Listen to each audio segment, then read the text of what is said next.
Hello students, welcome to Bodhix academy of science. My name is Rahul और मैं पढ़ाऊंगा आपको chemistry.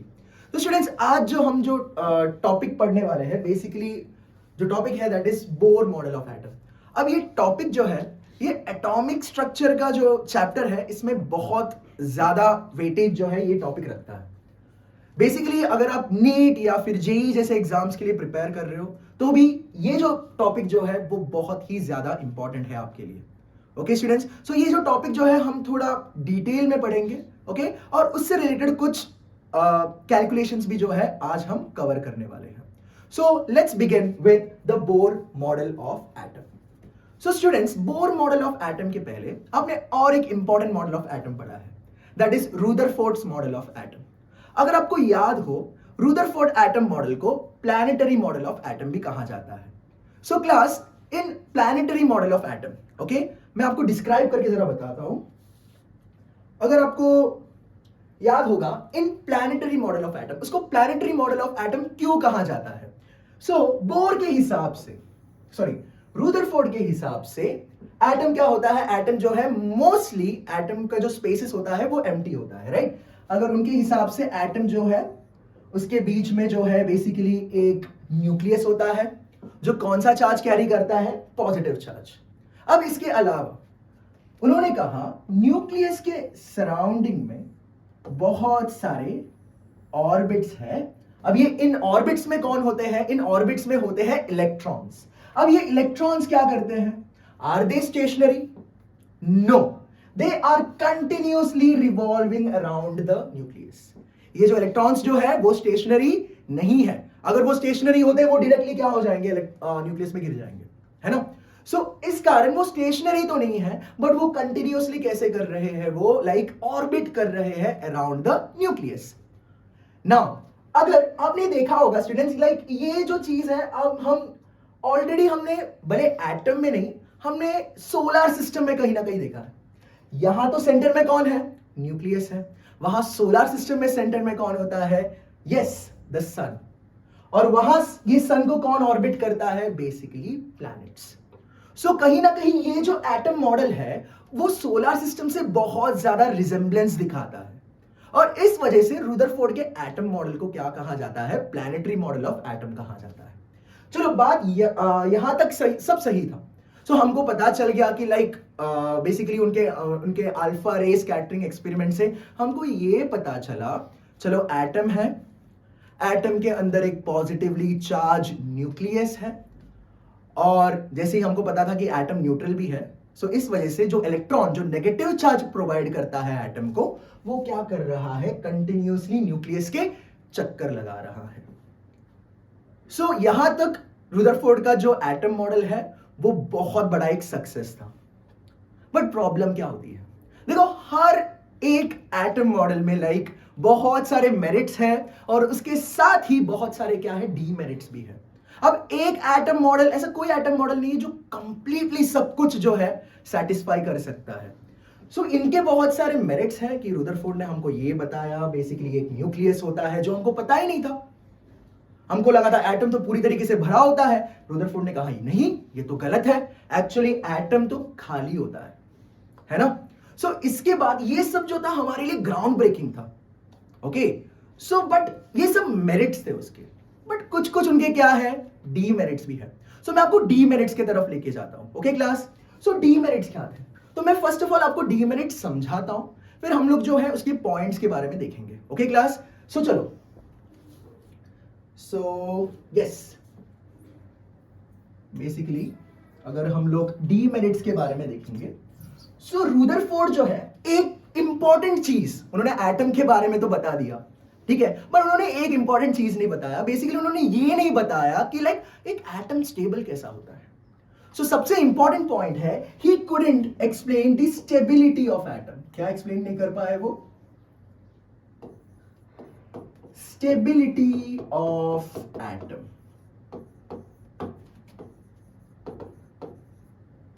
Okay students, so students यहां आप देख सकते हो बेसिकली जब ये इलेक्ट्रॉन यहां है, इसका जो डायरेक्शन जो है आपको पता है कि टेंजेंशियल होगा, राइट? सो हर एक पॉइंट में उसका डायरेक्शन क्या हो रहा है? बेसिकली चेंज हो रहा है। यस क्लास, सो अगर हम लोग इसके वेलोसिटी के बारे में बात करेंगे स्टूडेंट्स, कि लाइक वेलोसिटी हर पॉइंट पे क्या हो रहा है, चेंज हो रहा है, right? Because you know velocity it is a vector quantity and it depends upon the direction. So direction her point में चेंज होने के वजह से वेलोसिटी कहीं ना कहीं यहाँ कांस्टेंट नहीं रह रहा है. एट द सेम टाइम अंदर से एक फोर्स, न्यूक्लियस क्या कर रहा है, उस इलेक्ट्रॉन को कंटिन्यूअसली अंदर की तरफ खींच रहा है. अब इस वजह से क्या हो जाता है स्टूडेंट्स, अगर एक फोर्स अप्लाइड है, ओके, अगर फोर्स एक एक्सटर्नल फोर्स अप्लाई होता है, वो जो मोशन जो है स्टूडेंट्स कभी भी यूनिफॉर्म नहीं हो सकती, राइट? इट मस्ट बी कहीं ना कहीं क्या हो रही है, एक्सेलरेशन हो रही है. सो जेम्स मैक्सवेल ने यही कहा. सो मैक्सवेल ने क्या कहा, उनका एक थियरी है बेसिकली इलेक्ट्रोमैग्नेटिक थियरी के हिसाब से, जब चार्ज पार्टिकल्स, आपको पता है इलेक्ट्रॉन यहां नेगेटिवली चार्ज है, हमारा जो न्यूक्लियस जो है पॉजिटिवली चार्ज है. जब चार्ज पार्टिकल्स एक्सेलरेट करते हैं, ओके, बेसिकली ये इलेक्ट्रॉन जो है जब ये न्यूक्लियस के अराउंड घूम रहा है, ये क्या कर रहा है, एक्सेलरेट कर रहा है. जब ये एक्सेलरेट करते हैं दे लूज एनर्जी. क्या कहा उन्होंने, जब चार्ज पार्टिकल एक्सेलरेट करते हैं बेसिकली वो क्या लूज करते हैं, एनर्जी लूज करते हैं. और वो एनर्जी किसके फॉर्म में लूज करते हैं, इलेक्ट्रोमैग्नेटिक रेडिएशन. किसके फॉर्म में लूज करते हैं वो, इलेक्ट्रोमैग्नेटिक रेडिएशन. सो उन्होंने कहा अगर ये इलेक्ट्रॉन हमारे रुदरफोर्ड के हिसाब से अगर न्यूक्लियस के अराउंड घूम रहा है तो इवेंचुअली ये इलेक्ट्रॉन क्या करेगा, अपना एनर्जी लूज करेगा. धीरे धीरे ये क्या करेगा, अपना एनर्जी लूज करते करते उसका ऑर्बिट क्या हो जाएगा, श्रिंक हो जाएगा. और इवेंचुअली ये इलेक्ट्रॉन क्या हो जाएगा, न्यूक्लियस पे आके गिर जाएगा. अगर ऐसा होता है एटम डिमोलिश हो जाएगा, एटम एग्जिस्ट ही नहीं करेगा. क्योंकि आपको पता है एटम क्या है, atom is basically you know it is neutral. क्यों, क्योंकि उसके पास पॉजिटिवली चार्ज पार्टिकल भी है, नेगेटिवली चार्ज पार्टिकल भी है. यहां क्या हो रहा है, ये नेगेटिवली चार्ज पार्टिकल न्यूक्लियस पे आके गिर जा रहा है और इस वजह से एटम क्या हो जाएगा, डिमोलिश हो जाएगा. एटम एग्जिस्ट ही नहीं करेगा. बट एटम तो एग्जिस्ट करता है, आप और मैं एग्जिस्ट करते हैं, हम तो एटम से ही बने हैं, राइट? यस. सो एटम एग्जिस्ट करता है तो कहीं ना कहीं एटम का मॉडल जो है वो पूरी तरीके से रुदरफोर्ड के मॉडल जैसा नहीं है, कहीं ना कहीं. Yes students, I hope that is clear to you. Yes, तो हम इसको समझते हैं. फॉर एग्जाम्पल इन्होंने एग्जैक्टली क्या कहा था ये हम देखते हैं, ठीक है? सो स्टेबिलिटी ऑफ एटम्स, तो रुदरफोर्ड क्या नहीं एक्सप्लेन कर पाया, स्टेबिलिटी नहीं एक्सप्लेन कर पाया. सो यहां देखते हैं, this model failed to explain the stability of atoms. ये मॉडल जो है एटम के स्टेबिलिटी को एक्सप्लेन नहीं कर पाया. ठीक है? सो क्या हो जाता है स्टूडेंट्स, आप यहां देख सकते हो, इलेक्ट्रॉन्स जो है, electrons revolve around the positively charge nucleus. Yes, जब ये रिवॉल्व करते हैं around the nucleus, there undergoes acceleration. क्या अंडरगो करते हैं वो, एक्सेलरेशन अंडरगो करते हैं और वो इवेंचुअली एनर्जी क्या करती है, लूज करती है और उसका ऑर्बिट क्या हो जाता है, श्रिंक होता है और वो न्यूक्लियस पे आके बूम आ गिरती है. अगर ऐसा होता कभी एटम एग्जिस्ट ही नहीं करता, बट एटम एग्जिस्ट करता है. सो ये जो डीमेरिट है ये बहुत बड़ा एक प्रॉब्लम था. एक्चुअली रुदरफोर्ड एक्सप्लेन नहीं कर पाया इस चीज को, ये क्यों ऐसा हो रहा है. ठीक है, अभी ये बड़ा डीमेरिट को ओवरकम करने के लिए बोर आते हैं. Okay, now bore is one of the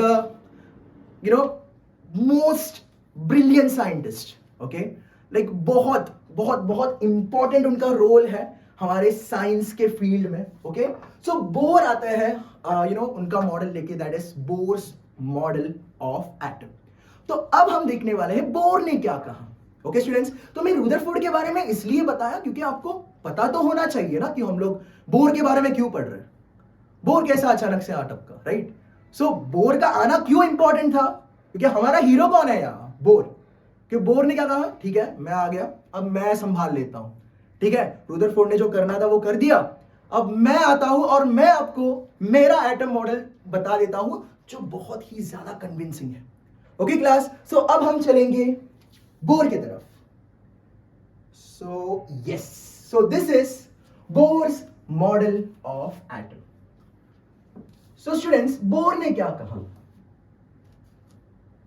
okay, so bore ने क्या कहा स्टूडेंट्स? बोर ने भी यही कहा, न्यूक्लियस सेंटर में है और इलेक्ट्रॉन जो है कॉन्सेंट्रिक ऑर्बिट्स में चल रही है। ओके, जैसे रुदरफोर्ड ने कहा कि like nucleus is at the centre and the electron is revolving around the nucleus in concentric orbits. तो डिफरेंस क्या है? डिफरेंस है, मैं आपको बताता हूं, ठीक है। तो फर्स्ट क्या कहा उन्होंने? The electrons continue revolving in their respective orbit without losing energy. Thus, each orbit is associated with a definite energy.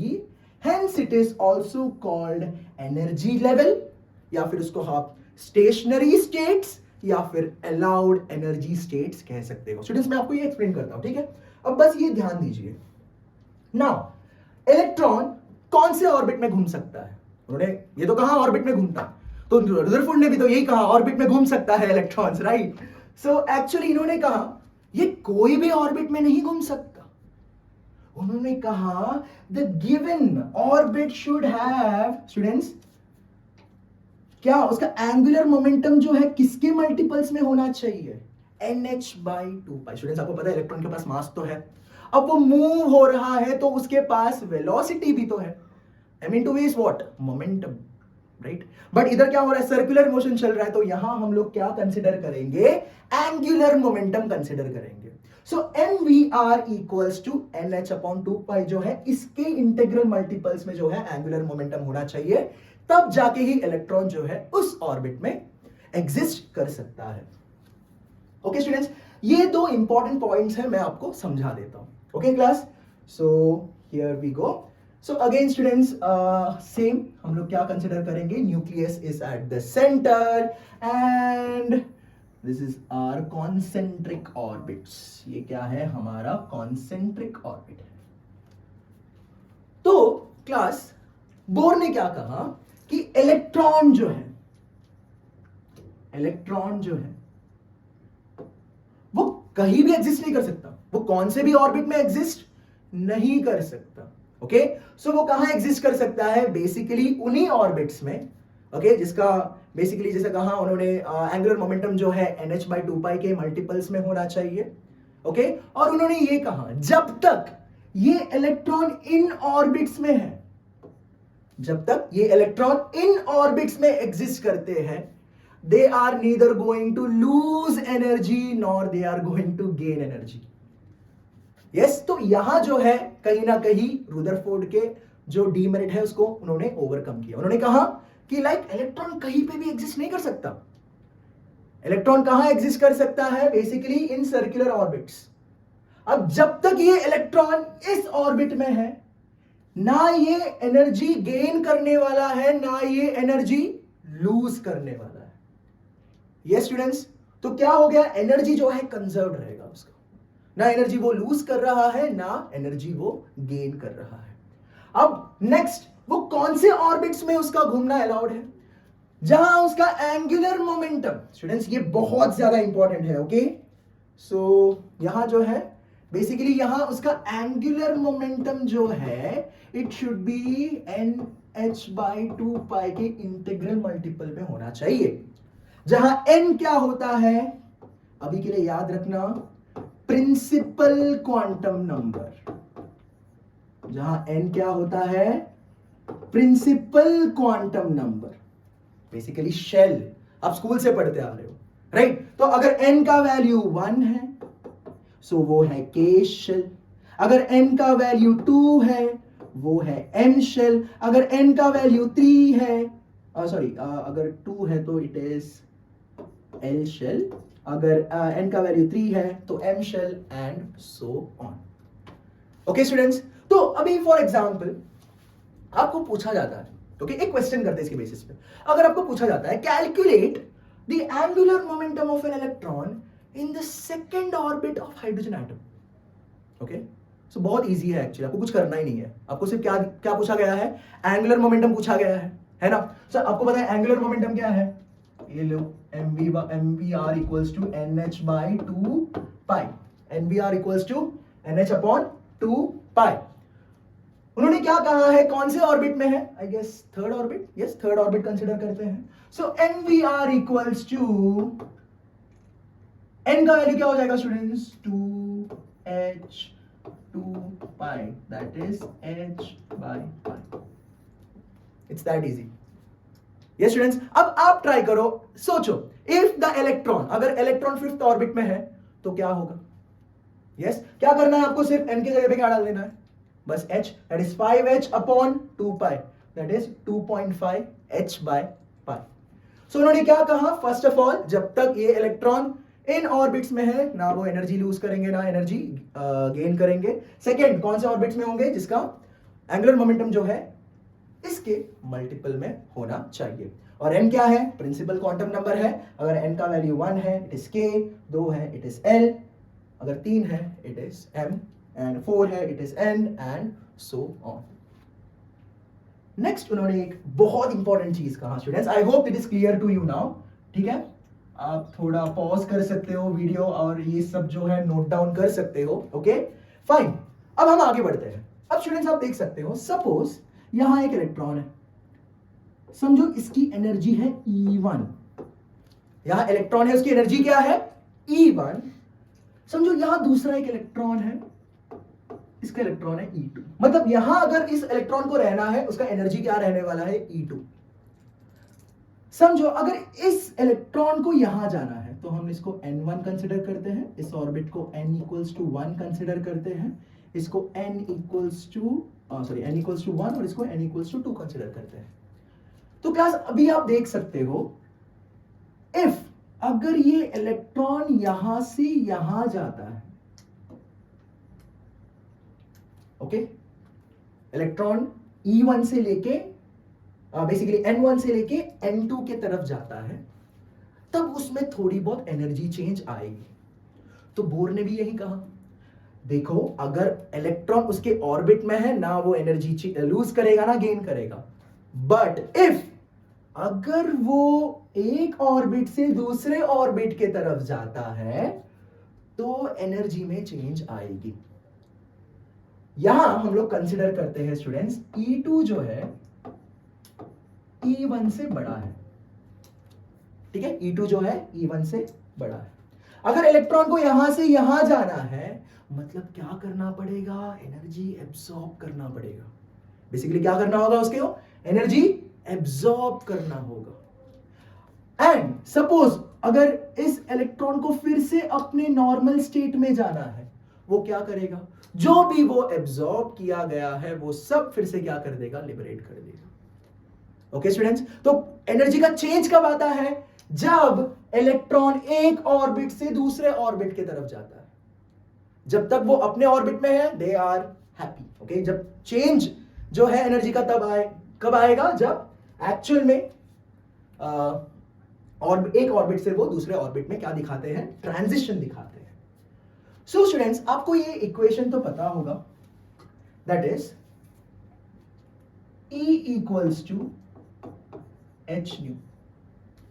Yes, समझो जब एक इलेक्ट्रॉन E1 से लेके E2 में, सॉरी N1 से लेके N2 में जाता है, N1 से लेके N2 में जाता है, तो उसका चेंज इन एनर्जी कैसे निकालेंगे हम लोग, that is E2 minus E1। Delta क्या करस्पॉन्ड करता है स्टूडेंट्स, डेल्टा क्या बताता है, चेंज। डेल्टा क्या बताता है, चेंज बताता है। अगर इलेक्ट्रॉन को यहां से यहां जाना है तो पहला उसका एनर्जी था E1, फिर उसने कुछ एनर्जी एब्सॉर्ब किया, कितना एनर्जी एब्सॉर्ब किया, delta E।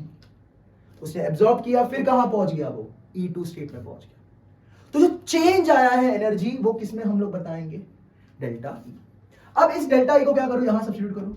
So delta E equals to h nu, और यहां से फ्रीक्वेंसी निकालो, न्यू क्या है हमारा, फ्रीक्वेंसी है, that is delta E upon h।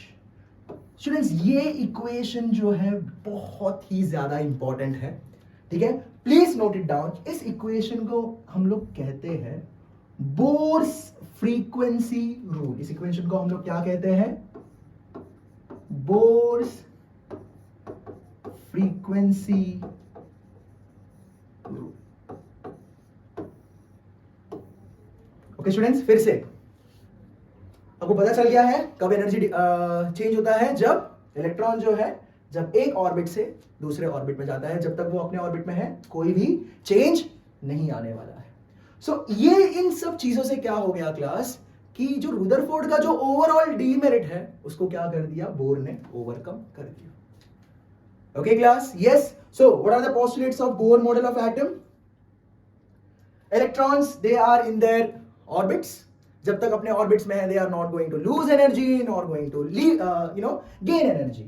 Second, angular momentum जो है किसके मल्टीपल्स में होना चाहिए? NH/2 ये बहुत ही ज्यादा इंपॉर्टेंट है। And energy is emitted or absorbed by an atom only when electrons jump from one level to another. जब इलेक्ट्रॉन एक जगह से दूसरी जगह पे उड़ी मारते तभी वो लोग क्या करते हैं? एनर्जी चेंज आता है। वही हमने देखा, that is nu equals to delta E upon H, that is Bohr's frequency. Okay class, I hope that is clear to you now. Okay, so now इतना आपको समझ में आ गया। अब इतना काफी नहीं है, ओके क्योंकि हम लोग जेई और नीट के लेवल के प्रिपरेशन कर रहे हैं। ओके, सिर्फ इतना पढ़ने से काफी नहीं होगा। सो इसके क्या क्या एप्लीकेशंस हैं? ओके, सो स्टूडेंट्स अब हम देखने वाले हैं बोर मॉडल में बेसिकली उसके एप्लीकेशंस। ओके, सो फर्स्ट है radius of hydrogen atom. Okay, so इसका सिर्फ फॉर्मूला हमको याद नहीं करना है, बेसिकली हमको देखना है कि एग्जैक्टली ये फॉर्मूला को कैसे डिराइव करते हैं। ओके, उसका रीजन मैं आपको बताऊंगा, अभी नहीं, बाद में, ठीक है। सो बोर ने क्या कहा? बीच में न्यूक्लियस है और कॉन्सेंट्रिक उसके क्या है? ऑर्बिट्स है। सो यहाँ इलेक्ट्रॉन है और इलेक्ट्रॉन आपको पता है इलेक्ट्रॉन कौन से ऑर्बिट में घूमेगा? बेसिकली उसका जो एंगुलर मोमेंटम जो है किसके मल्टीपल्स में होना चाहिए? NH/2। तो हम लोग लिखते हैं बोर के स्टेटमेंट के हिसाब से MVR इक्वल्स टू NH/2 और इसको हम लोग कंसिडर करते हैं इक्वेशन नंबर 1। ओके, फिर उन्होंने सेकंड क्या कहा? अभी स्टूडेंट्स आप देखो, बेसिकली हर एक पॉइंट में ये इलेक्ट्रॉन को क्या कर रहा है? न्यूक्लियस अपने तरफ पुल कर रहा है। ओके, अब न्यूटन के हिसाब से अगर कोई भी फोर्स है उसके अगेंस्ट भी एक फोर्स होता ही है। ओके, एंड वो यूनिवर्सल है ना क्लास? सो यहां देखो, यहां क्या हो रहा है? बेसिकली जब एक अट्रैक्टिव फोर्स जो है कंटिन्यूसली इलेक्ट्रॉन को अंदर की तरफ खींच रहा है, उसको हम लोग कहते हैं इलेक्ट्रोस्टैटिक फोर्स ऑफ अट्रैक्शन, है ना? एट द सेम टाइम एक ऐसा फोर्स भी है जो इस इलेक्ट्रॉन को इस ऑर्बिट में रख रहा है। सो आपने पढ़ा होगा ये सर्कुलर मोशन में सेंट्रीफ्यूगल फोर्स के बारे में, है ना? सो सेंट्रीफ्यूगल क्या करता है? बाहर की तरफ ढकेलता है। इलेक्ट्रोस्टैटिक क्या कर रहा है? अंदर की तरफ खींच रहा है। ये फोर्सेस कैसे होने चाहिए? फॉर एग्जांपल हम लोग सेंट्रीफ्यूगल को पकड़ते हैं Fc और इलेक्ट्रोस्टैटिक को पकड़ लेते हैं Fe। अब ये फोर्सेस कैसे होने चाहिए? इक्वल। तब जाके क्या होगा? ये इलेक्ट्रॉन इस ऑर्बिट में रहेगा। अगर थोड़ा भी इधर उधर ज्यादा हो गया या फिर कम हो गया, ये क्या हो जाएगा? अपने ऑर्बिट से निकल जाएगा। सो आपको पता है students, Fc basically centrifugal force को हम लोग क्या देते हैं? It is given by Fc equals to mv² upon r and Fe electrostatic force of interaction. Students ये जो इक्वेशन है आप अपने फिजिक्स में जो है इलेक्ट्रोस्टैटिक्स वाले चैप्टर में बहुत ज्यादा अच्छे से पढ़ोगे। ओके, सो ये इक्वेशन जो है that is electrostatic force of attraction, it is given bye 1/4 pi epsilon nought Q1 Q2 upon R square. Students क्या आपने इक्वेशन कहीं देखा है जहां डिनोमिनेटर में R स्क्वायर आता है? आपने कहीं पढ़ा होगा, लाइक आपके बोर्ड्स के लिए। जरा सोचो, जरा पढ़ा है कहीं पे आपने जहां दो पार्टिकल्स जो है उनका फोर्सेस के बारे में और उनका फोर्स का क्या हो जाता है? जैसे वो दूर चले जाते हैं उनके फोर्स के उनके बीच में का इंटरेक्शन भी कम हो जाता है। यस, न्यूटन्स का जो ग्रेविटेशनल का लॉ है आपने पढ़ा होगा, F is equals to G m1 m2 upon r square. क्या उससे कुछ सिमिलैरिटी है इसका? है ना? Yes, definitely yes. सो यहां भी जो है किस पे डिपेंड करता है स्टूडेंट्स? डिस्टेंस। ओके, दो चार्ज पार्टिकल्स के बीच में का जो है, दो मास के बीच में का जो है डिस्टेंस पे कौन डिपेंड करता है? ये फोर्स जो है डिपेंडेंट रहता है। और कैसा रिलेशन कैसा है उसका? इनवर्स रिलेशन है। सो स्टूडेंट्स आपको पता है लाइक ये Fc जो है उसको बाहर रख रहा है और Fe जो है इलेक्ट्रोस्टैटिक अट्रैक्शन जो है इसको क्या कर रहा है? अंदर की तरफ खींच रहा है। अब ये फोर्सेस कैसे होने चाहिए? They should be equal. Fc should be equal to Fe। Okay students, तो फिलहाल मैं अब ये यहां रब कर देता हूं। ओके, सो यस, तो पहला इक्वेशन नंबर 1 क्या है? That is mvr equals to nh upon 2 pi. और सेकेंड इक्वेशन क्या रहेगा स्टूडेंट्स हमारे लिए? Basically mv square upon r equals to 1 by 4 pi epsilon nought q1 q2 upon r square.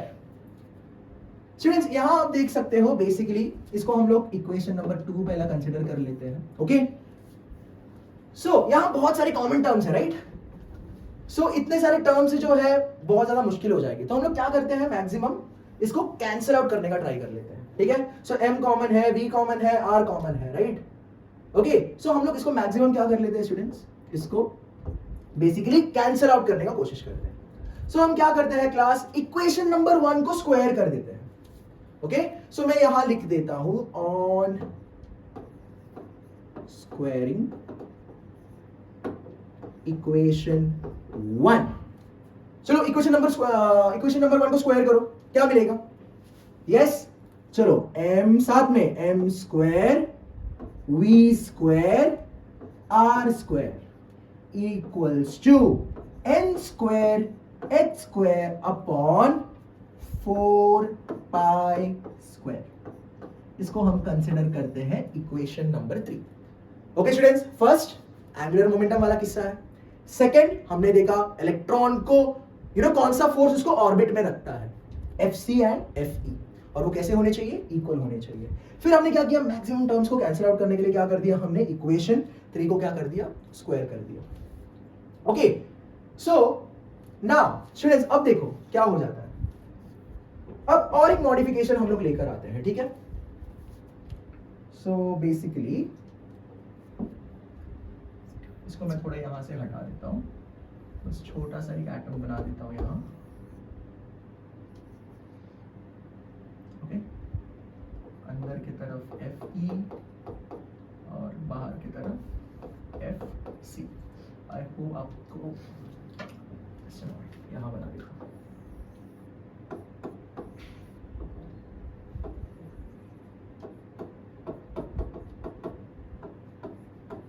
चलो, ऑल सेट।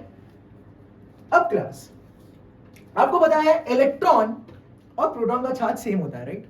ठीक है, सो हम लोग बेसिकली सिर्फ इसका मैग्नीट्यूड के बारे में बात करें, ठीक है? सो अगर मैं इलेक्ट्रॉन को कंसीडर करता हूं Q, या ओके मैं इलेक्ट्रॉन को मैं कंसीडर करता हूं E। इलेक्ट्रॉन को क्या कंसीडर कर रहा हूं मैं? E कंसीडर कर रहा हूं। ओके, तो मैं प्रोटॉन को क्या कंसीडर करता हूं स्टूडेंट्स? जो एटॉमिक नंबर है that is Z times E, है या नहीं स्टूडेंट्स? सो अगर इसमें कितने होंगे? कितने प्रोटॉन्स होंगे? Z टाइम्स होंगे एटॉमिक नंबर टाइम्स, है ना? उसका चार्ज का मैग्नीट्यूड क्या रहने वाला है? सेम। अगर आपको याद है इलेक्ट्रॉन का चार्ज है -1.6 इंटू 10⁻⁻19 कोलोम। प्रोटॉन का भी कितना है? वो माइनस को हटा दो, सेम मैग्नीट्यूड है। हम सिर्फ यहां क्या कंसीडर कर रहे हैं? मैग्नीट्यूड कंसीडर कर रहे हैं। ओके, तो यहां क्या है? इलेक्ट्रॉन का E ले लिया, और यहां जो है कितने प्रोटॉन्स होंगे? Atomic number times. तो यहां मैं क्या कंसीडर कर सकता हूं स्टूडेंट्स? यहां मैं छोटा सा एक मॉडिफिकेशन लेकर आता हूं। मैं Q1 को क्या कंसीडर करूंगा? Ze, that is the nucleus का चार्ज। Q2 को मैंने आपसे कहा, राइट? आपने मुझे परमिशन दिया है कि मैं ये ले सकता हूं। सो अभी यहां क्या हो गया? E। ये भी चार्ज है, ये भी चार्ज है। इतना क्लियर है सबको? यस स्टूडेंट्स, अब इसको मैं और किसी लिख सकता हूं, Ze स्क्वायर भी लिख सकता हूं। ओके स्टूडेंट्स, आई होप यहां तक सभी को सब कुछ क्लियर है। नेक्स्ट, इसको स्क्वायर करने के बाद तो स्टूडेंट्स अब हम क्या करने वाले हैं, इक्वेशन नंबर 3 को जो है 2 से डिवाइड करने वाले हैं। सो चलो, इक्वेशन नंबर 3 क्या है, basically it is m square v square r square equals to n square h square upon 4 pi square. अब इसको किससे डिवाइड करेंगे हम लोग डिवाइड करेंगे equation number 2, that is centrifugal force है m square upon r equals to 1 by 4 pi epsilon naught z e square upon r square. तो अब देखते हैं यहां क्या क्या कैंसिल हो जाता है। देखो m कैंसिल हो जाएगा, एक m निकल जाएगा, v तो पूरी तरीके से चला जाएगा, यस। अब ये r तो ऊपर चला जाएगा और क्या बन जाएगा, r क्यूब बन जाएगा। चलो यहां से क्या क्या कैंसिल होता है देखते हैं। चलो ये 4 पाई तो चला जाएगा, 4 4 तो गया, पाई स्क्वायर और एक पाई यहां से निकल गया। नेक्स्ट और क्या बचा है स्टूडेंट्स हमारे पास, ये r स्क्वायर जो है ऊपर चला जाएगा और z स्क्वायर जो है वो वहां रह जाएगा। ठीक है, तो चलो स्टूडेंट्स अभी हम देखते हैं। सो यहां भी क्या क्या बचा है, that is m r square equals to n square h square. Students r square नहीं, यहां क्या आ जाएगा, r क्यूब आ जाएगा, राइट, क्योंकि और एक r ऊपर चला गया था। m r cube equals to n square h square और यहां से कौन चला गया था, epsilon naught and r square divided by हमारे पास है z e square pi. Yes, अब यहां से देखो ये r स्क्वायर यहां से चला जाएगा, है ना, r स्क्वायर तो यहां से चला गया। अब बचा क्या फिर स्टूडेंट्स, अभी हम रेडियस के लिए निकाल रहे इक्वेशन, राइट, तो सिर्फ r को यहां रख देंगे और बाकी सब राइट हैंड साइड में लेके जाएंगे। So r equals to n square h square epsilon naught upon z e square pi m। ये जो है, ये इक्वेशन जो है किस लिए है, basically for the radius of hydrogen atom. अगर हम लोगों को रेडियस निकालना है तो बेसिकली क्या क्या फैक्टर्स है, n है प्रिंसिपल क्वांटम नंबर, h है प्लैंक्स कांस्टेंट, एप्सिलॉन नॉट है permittivity of free space, z जो है बेसिकली चार्ज, e है इलेक्ट्रॉन का charge, z atomic number, e है इलेक्ट्रॉन का चार्ज, पाई आपको तो पता ही है, और m है mass of electron. So class हम क्या करते हैं, एक नए पेज में इसको लिख देते हैं, ठीक है। सो यहां मैं लिख देता हूं r equals to n square h square epsilon naught pi m z e, है ना, ये हमारा इक्वेशन है। अब स्टूडेंट्स आपको पता है प्लैंक्स कांस्टेंट क्या है, ये तो एक कांस्टेंट है, एप्सिलॉन नॉट कांस्टेंट है, पाई कांस्टेंट है 3.14, उसका तो वैल्यू चेंज नहीं होने वाला, मास ऑफ इलेक्ट्रॉन स्टूडेंट्स वो भी तो क्या है, कांस्टेंट है, देन चार्ज वो भी क्या है, कांस्टेंट है। सो यहां कांस्टेंट को हम लोग एक साइड लिख लेते हैं, that is h square epsilon naught upon pi m e, और यहां जो स्टूडेंट्स उसके अलावा क्या क्या बचा हुआ है, n square upon z, n square upon z। जब इसका वैल्यू हम लोग सब्स्टिट्यूट करते हैं स्टूडेंट्स, हमको क्या वैल्यू मिलती है, that is 0.529 into n square upon z angstrom. तो जो आपको जो भी आंसर जो मिलेगा वो किस में होगा, एंगस्ट्रॉम में होगा। Okay students, is that clear to you? Yes, एक बार इसको रिवाइज कर लेते हैं जल्दी से। चलो सो यस, सो यहां हम लोग क्या ढूंढ रहे हैं? First of all radius of hydrogen atom. तो फर्स्ट हमने क्या कंसिडर किया? अगर एक एटम होता है, उसका इलेक्ट्रॉन जो है उसको अंदर की तरफ कौन खींच लेता है? Electrostatic attraction, right. और बाहर की तरफ कौन उसको पुश करता है? Centrifugal force. अब यहां देख सकते हो according to Bohr MVR equals to NH/2 centrifugal force जो है mv²/r और उसका जो मैग्नीट्यूड जो है Fc should be equal to Fe। अब हम लोग क्या करते हैं? मैक्सिमम टर्म्स को हम लोग उड़ाने के लिए हम लोग क्या करते हैं? इसको स्क्वायर कर देते हैं इक्वेशन 1 को, दैट इज फिर हमें ये मिल जाता है।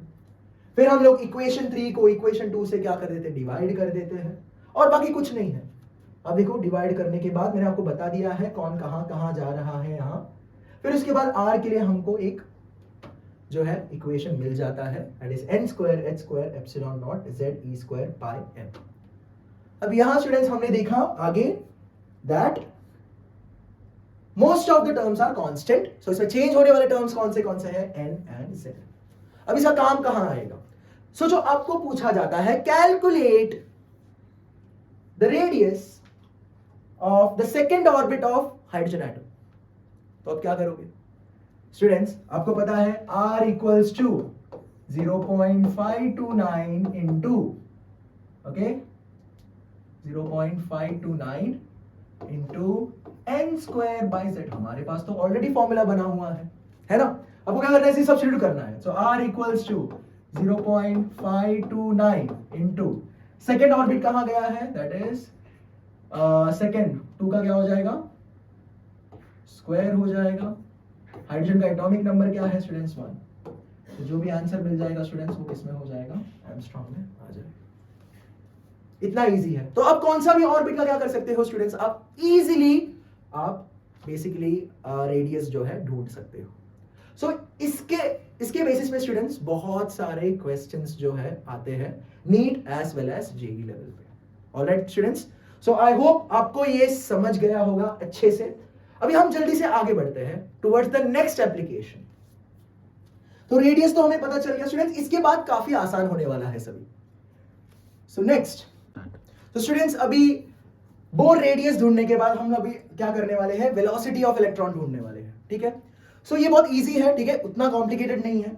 सो बेसिकली यहां देखो बोर के हिसाब से जो एंगुलर मोमेंटम है वो क्या होना चाहिए? mvr equals to nh/2π। अब यहां आपको क्या करना है? बेसिकली r का जो वैल्यू है यहां सब्स्टिट्यूट करना है। r का वैल्यू क्या है? It is n²h², okay, it is n²h²ε0 πze² और एक m भी आ जाएगा, इक्वल्स टू nh/2π। nh/2π। यहां आप देख सकते हो मैक्सिमम जो है अगेन कैंसिल हो जाएंगे, यहां m कैंसिल हो गया, यहां आप देख सकते हो पाई कैंसिल हो गया, और n² और n चला गया, n² और n गया, फिर यहां से एक h चला जाएगा। सो मैक्सिमम टर्म्स यहां का क्या हो गए स्टूडेंट्स? कैंसिल हो गए। अब बचा क्या है यहां? v n h/ε0 ze² equals to यहां आ जाएगा 1/2। अब चलो इस तरफ चलते हैं। सो सिर्फ वेलोसिटी हमको क्या निकालना है? यहां वेलोसिटी निकालना, तो वेलोसिटी को एक साइड में रख लो और बाकी सब टर्म्स जो है आपको राइट हैंड साइड लेके जाना है। तो v equals to ze² upon 2nh/ε0। तो यहां हम देखते हैं क्या क्या कांस्टेंट्स है। सो यहां कांस्टेंट है h2 जो है कांस्टेंट है, ε0 जो है यहां कांस्टेंट रहेगा। सो कांस्टेंट को एक साइड में रख लेते हैं। सो 2 into h/ε0 into, सो यहां चेंज किस में आ सकता है? एक है हमारा एटॉमिक नंबर और एक है principal quantum number, that is n। क्योंकि ये वेलोसिटी है, इसका यूनिट क्या आ जाएगा? Metre per second. Okay students, ये काफी इजी है। क्या करना है? बस आपको पता है mvr इक्वल टू nh/2π। उसमें क्या कर देना है? बस r का वैल्यू जो है सब्स्टिट्यूट करना है, बाकी सब यू ही कैंसिल होके निकल जाएगा और बचा क्या v। तो जो भी आ जाएगा स्टूडेंट्स, अगर हम इसका वैल्यू सब्स्टिट्यूट करेंगे तो हमको क्या मिलेगा, v equals to 2.18 into 10⁶, that is z upon n metre per second. तो इससे एसोसिएटेड जो सम्स जो है स्टूडेंट्स, जो भी जेई और नीट में प्रीवियस ईयर पेपर्स के कुछ सम्स हैं, हम लोग जो है आगे सॉल्व करेंगे, ठीक है। फिलहाल आप इतना याद रखिए, ओके। ये वैल्यू जो है याद रखिए, that is 2.18 into 10⁶ z by n metre per second. अब ये तो हो गया वेलोसिटी का। अब नेक्स्ट हम लोग पढ़ेंगे रिगार्डिंग, जैसे मैंने कहा बोर का जो एटम मॉडल है वो काफी वास्ट है और इसके बहुत सारे एप्लीकेशंस है, राइट। सो नेक्स्ट हम लोग करेंगे kinetic energy of the electron, क्योंकि स्टूडेंट्स क्योंकि इलेक्ट्रॉन के पास मास है, right. So it is continuously moving, right. So उसके पास एक एनर्जी तो होगा, that is kinetic energy. So आपको पता है काइनेटिक एनर्जी, काइनेटिक एनर्जी कैसे काइनेटिक एनर्जी का फॉर्मूला क्या है, काइनेटिक एनर्जी इक्वल्स टू, चलो बताओ, yes, half mv square. So kinetic energy जो है आपको पता है अभी किसको सब्स्टिट्यूट करना है, v, क्योंकि v का वैल्यू तो हमारे पास ऑलरेडी है, right, half into m। So v का फॉर्मूला क्या है students, it is e square z square upon 2nh epsilon not,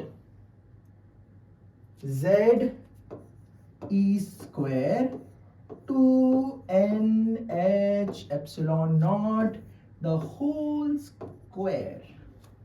yes, अब तो बहुत आसान बन गया। तो काइनेटिक एनर्जी इक्वल्स टू, ध्यान देना, kinetic energy equals to half into m। तो आपको क्या करना है, v का जो वैल्यू है उसका स्क्वायर कर देना है, that is z square e raise to, students e raise to क्या हो जाएगा, e की पावर क्या हो जाएगा, e की power epsilon naught e raise to 4। So 2 का हो जाएगा 2 square 4 n square h square epsilon naught square. So kinetic energy equals to, यहां आ जाते हैं, kinetic energy equals to 2 4s are 8, that is m z square e की power 4 upon 8 n square h square epsilon naught. So this is the equation for kinetic energy of an electron. So यहाँ again constant, फिर से निकालते constant, देखो m constant है, 8 constant है, h constant है, epsilon naught constant है, e constant है। So e हो गया, e को इन सबको क्या करेंगे, बाहर निकाल देते हैं, चलो। So now m e raised to 4 divided by 8 h square epsilon naught into z square upon n square। Students यहां जो है यूनिट होगा दैट इज इलेक्ट्रॉन वोल्ट। इसमें होगा आंसर जो भी आएगा इलेक्ट्रॉन वोल्ट में आएगा। तो मैं आपको आगे बताता हूं, अगर जूल है ऑप्शन में तो उसको कैसे कन्वर्जन करना है, ठीक है। जब हम लोग सम सॉल्व करेंगे तब उसके बारे में बात करेंगे। तो स्टूडेंट्स आप सोचते रहोगे सर अगर हमको इसकी जरूरत है ही नहीं तो हम लोग डिराइव क्यों कर रहे हैं इतना, है ना, हर बार ये बाहर निकल रहा है, राइट। तो स्टूडेंट्स कभी कभी क्या होता है, फॉर एग्जांपल जेई एडवांस जैसा पेपर होता है ना, सो उन लोग क्या कहते हैं बेसिकली, समझो there is a particle which is electron like particle. क्या कहते हैं वो लोग, इलेक्ट्रॉन लाइक पार्टिकल, जिसका मास जो है इलेक्ट्रॉन से ट्वाइस है। अब क्या हो जाएगा, m क्या हो जाएगा, कांस्टेंट नहीं रहेगा, m का वैल्यू आपको क्या करना पड़ेगा, सब्स्टिट्यूट करना पड़ेगा अलग सा, है या नहीं। तब ये जो है पूरा कांस्टेंट में नहीं जाएगा। अगर आपको सिर्फ ये जो फाइनल इक्वेशन याद होगा तो उससे काम नहीं चलेगा। वो सवाल जो है फाइनल इक्वेशन से हिलने नहीं वाले, ओके। तो एक्चुअली वो लोग क्या टेस्ट कर रहे हैं कि बच्चे को हर सच में आता है कि नहीं, एग्जैक्टली कैसा डिराइव हुआ है इक्वेशन, ओके। तो स्टूडेंट इसके लिए हम लोग क्या कर रहे हैं, बेसिकली हर एक पॉइंट में आपको समझा रहा हूं, ठीक है। तो कहीं ना कहीं इधर बीच से अगर सवाल आ गए तो आप इजीली इसको क्या कर सकते हो, सॉल्व कर सकते हो। तो स्टूडेंट्स यहां जो है ये जो कांस्टेंट का अगर वैल्यू सब्स्टिट्यूट करेंगे so it becomes 13.6 into z square upon n square electron volt. जैसे मैंने कहा, अगर सिर्फ फाइनल इक्वेशन याद रखोगे तो कुछ सवाल है जैसे जेई एडवांस में जो सवाल पूछते हैं, ये इस इक्वेशन से नहीं हिलने वाला वो सवाल। इसके लिए क्या चाहिए हमको, ये इक्वेशन का काम। तो ये इक्वेशन कैसा आया है पता रहना जरूरी है ना, ओके। तो इसलिए मैं आपको ये सब प्रोवाइड कर रहा हूं, ठीक है क्लास। सो काइनेटिक एनर्जी, अगेन जो भी सम्स है हम लोग वो जो जेई कॉर्नर के जेई के जब सम सॉल्व करेंगे तब हम लोग वो कर देंगे, ठीक है। नेक्स्ट आगे बढ़ते हुए, तो काइनेटिक एनर्जी तो पता चल गया। नेक्स्ट हम लोग करेंगे अभी potential energy. So potential energy students, ये भी बहुत सिंपल है, ठीक है। So again there is a nucleus, orbit में कौन है, electron, okay students. So class, potential energy it is given by minus of 1 by 4 pi epsilon naught z e square upon r। तो आप सोच रहे होगे सर ये नेगेटिव साइन क्यों है। स्टूडेंट्स, हम जो है, अगर ये इलेक्ट्रॉन एटम्स इस न्यूक्लियस से इंफिनिट डिस्टेंस पे है तो उसका एनर्जी, पोटेंशियल एनर्जी को कंसीडर करते हैं हम लोग जीरो। अब आपको पता है पोटेंशियल एनर्जी कहीं ना कहीं जो हाइट से है या फिर डिस्टेंस से है, इट इज डायरेक्टली रिलेटेड। सो अगर ये इलेक्ट्रॉन इंफिनिटी पे है, देखो एटम के लिए इंफिनिटी बहुत छोटा है, राइट। एटम ही कितना छोटा है, तो उसके लिए इंफिनिटी भी क्या है, उसका इंफिनिटी अलग है ना। तो जब ये इलेक्ट्रॉन इंफिनिटी में होता है तब उसका पोटेंशियल एनर्जी क्या है, maximum, that is zero, okay. जब वो अपने ऑर्बिट में आ जाता है, that is the ground state, okay. इसलिए जीरो से क्या होने वाला है, वो वैल्यू कम ही तो रहने वाला है, राइट। तो इसके लिए उसका वैल्यू जो है हम लोग क्या कंसिडर करते हैं, नेगेटिव कंसिडर करते हैं, क्योंकि मैक्सिमम पोटेंशियल एनर्जी क्या होने वाला है, जीरो, और वो कहां रहेगा, इंफिनिटी में, राइट।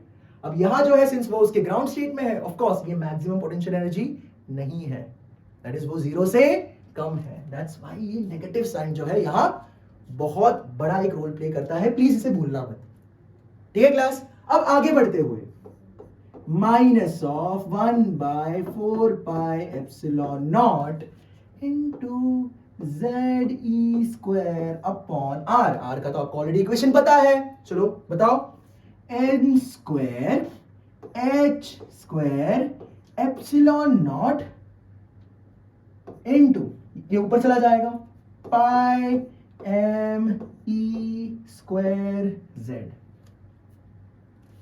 तो मैक्सिमम अभी क्या कर देंगे हम लोग, बस पाई पाई चला गया और क्या चला जाएगा,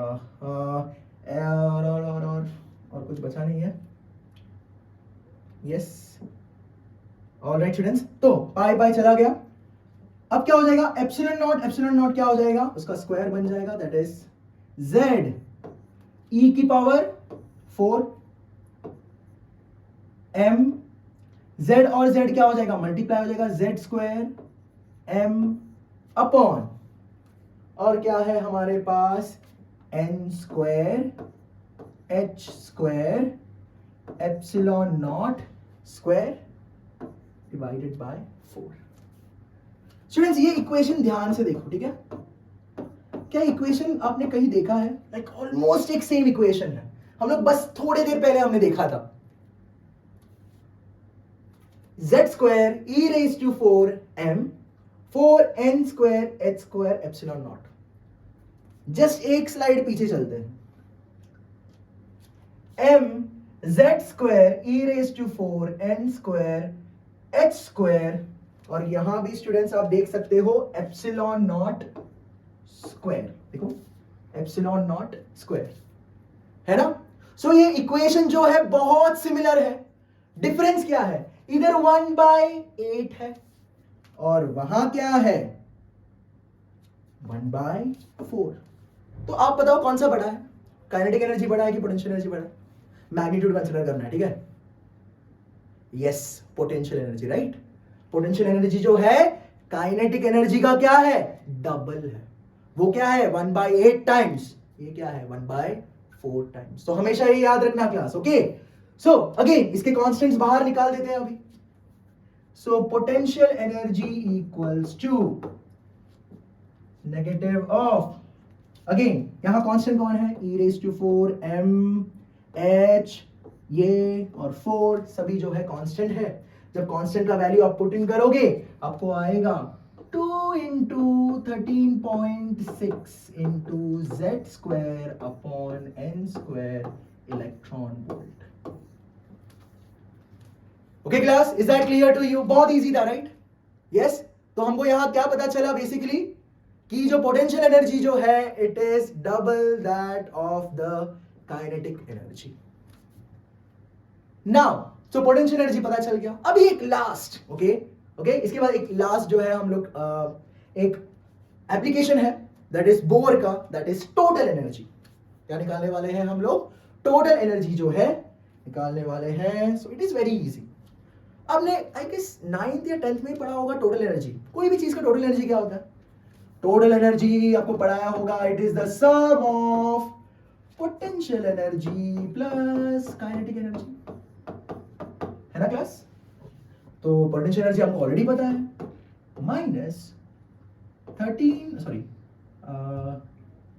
minus 2 into 13.6 z square upon n square, if I am right. Yes students, z square upon n square plus ये भी क्या हो जाएगा 13.6 into Z square upon N square. इसमें Z square N square common है तो बचा क्या students? Minus 13.6 into Z square by N square electron volt. ये है टोटल एनर्जी का जो फॉर्मूला है for N electron in the orbit. So again ये किस पे डिपेंड कर रहा है?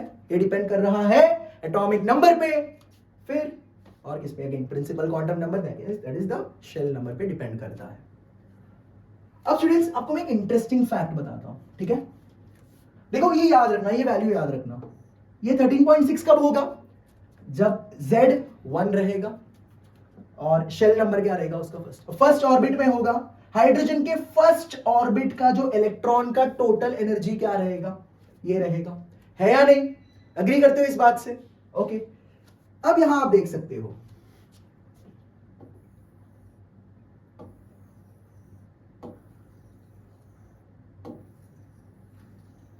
ओके स्टूडेंट्स, तो यहां आप देख सकते हो ये है nucleus.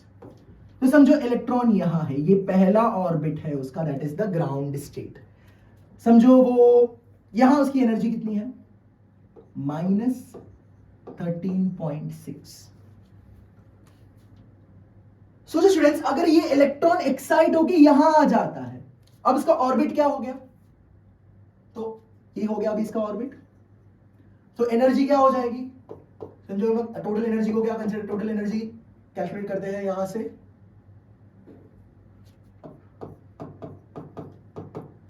Total energy equals to minus 13.6 into 1 upon 2 square. So students minus 13.6 upon 4 जो कि आसपास कितना आ जाता है स्टूडेंट्स? दैट इज, मैं यहां कर देता हूं,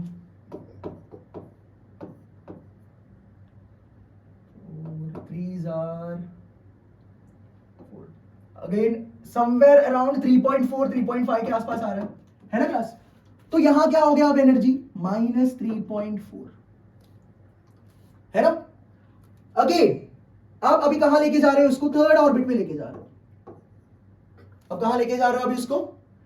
थर्ड ऑर्बिट में लेके जा रहे हो, है ना स्टूडेंट्स? अब थर्ड ऑर्बिट में जब लेकर जाओगे अभी इधर क्या हो जाएगा? एन स्क्वायर क्या हो जाएगा? Again total energy equals to minus 13.6 into 1 by 3 square. So that is minus 13.6 upon 9। Students ये कुछ तो आएगा, माइनस 1 पॉइंट समथिंग आंसर आ जाएगा इसका। सो यहां से आपको क्या समझ में आ रहा है? यहां से आपको क्या समझ में आ रहा है? जैसे ही इलेक्ट्रॉन न्यूक्लियस से दूर जा रहा है, क्या उसकी एनर्जी बढ़ रही है कि कम हो रही है? बताओ। नेगेटिव वैल्यू कम होता जा रहा है, मतलब उसका एनर्जी क्या होता जा रहा है? बढ़ता जा रहा है। सो जितना ये इलेक्ट्रॉन न्यूक्लियस से दूर जाता रहेगा, उतना उसका एनर्जी क्या होगा? बढ़ता जाएगा। अगर मुझे यहां से इलेक्ट्रॉन निकालना है तो मुझे कितना एनर्जी देना होगा? Plus 13.6 electron volt. अगर मुझे यहां से इलेक्ट्रॉन निकालना है तो मुझे देना पड़ेगा सिर्फ प्लस 3.4। अगर यहां से मुझे इलेक्ट्रॉन निकालना है तो मुझे कितना देना पड़ेगा? Plus 1.0 electron volt. इसलिए जो न्यूक्लियस से सबसे दूर वाले जो इलेक्ट्रॉन्स होते हैं, जो वैलेंस शेल में जो इलेक्ट्रॉन्स होते हैं, वो हमेशा बॉन्डिंग के लिए जाते हैं, राइट? क्योंकि उनकी एनर्जी ऑलरेडी बहुत ज्यादा है, तो उनको एक्साइट करने के लिए जो एनर्जी लगती है वो भी बहुत कम है। ये स्टूडेंट्स, ये वैल्यूज जरा याद रखना, ठीक है? तो हमेशा याद रखना, total energy of electron it increases as it goes away from the nucleus.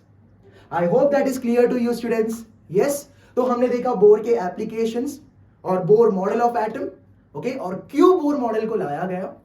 अब नेक्स्ट लेक्चर में हम क्या करेंगे, जो भी आज हमने फॉर्मूलाज डिराइव किए हैं उसके बेसिस पे हम लोग बहुत सारे प्रॉब्लम सॉल्विंग करेंगे। I hope you have understood this students. I hope आपको बहुत मजा आया होगा। मुझे भी बहुत मजा आया एक्चुअली आपको पढ़ाकर। So I will see you soon. Stay tuned. Bye bye. Take care.